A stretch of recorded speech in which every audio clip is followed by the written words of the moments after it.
My name's Jason Bruner, and I'm a faculty member in Religious Studies in the School of Historical, Philosophical, and Religious Studies at ASU. This fall, I'll be teaching a class called Intro to Christianity, and I'll be teaching the class not just focusing on Western Europe or North America, regions that, if you know something about Christianity, you might associate with Christian history because of the Protestant Reformation, for example, or the European Middle Ages, or the churches that that are sort of around us in the United States. But if you were to take all of the Christian demographics and condense them down to more or less one individual of who best represents the world's Christians today, it wouldn't be someone who looks like me. It would rather be someone who looks more like a young woman in her 20s or 30s living in a city like Rio de Janeiro in Brazil or Lagos, Nigeria.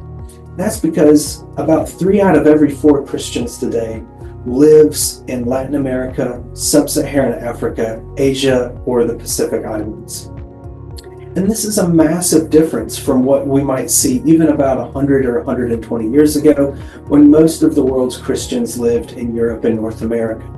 So over the last century, we've seen a massive shift in not just kind of who is Christian, but sort of how they express their Christian faith, the styles of churches, the styles of worship, different kinds of theological ideas, spirituality, and sort of ways of thinking about Christianity's relationship to culture and politics around the world. And so thinking about this is important for kind of understanding what Christianity as a world religion looks like today.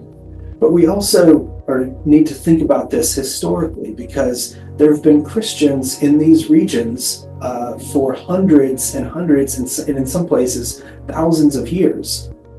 There were Christians in Ethiopia even as early as around the 3rd or 4th century. There were Christians who followed the Silk Road into what's now China and India, and they even got to parts of central China before they got to parts of what's now the northern British Isles. And so Christianity has a world history, a global history that goes back to its earliest centuries. So we'll be thinking about Christianity not as a kind of abstract idea of what you need to believe or do, but rather how have Christians interacted with different historical, political, sort of philosophical contexts across this huge swath of 2,000 years of Christian history. One way that we're going to be doing that is by looking at the churches that are around us in the Metro Phoenix area. Because even though there are a lot of white Protestant, evangelical, and Catholic Christians here, you might be surprised to find out that just a few miles from the Tempe campus or the Phoenix downtown campus are dozens upon dozens of Christians who worship in different kinds of languages and traditions that you probably don't really associate with the United States. So, for example, there are Nigerian churches that are funded as missionary enterprises to reconvert the United States to Nigerian Pentecostal Christianity. There are congregations where the Mass or Sunday service goes on for hours in other languages, Chinese, Japanese, various Indian languages, even Aramaic.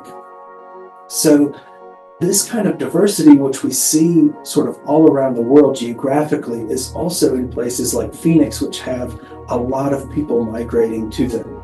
And so to think about Christianity not as an abstract thing, but as a thing that we can see in its full diversity, even a couple of miles from campus here.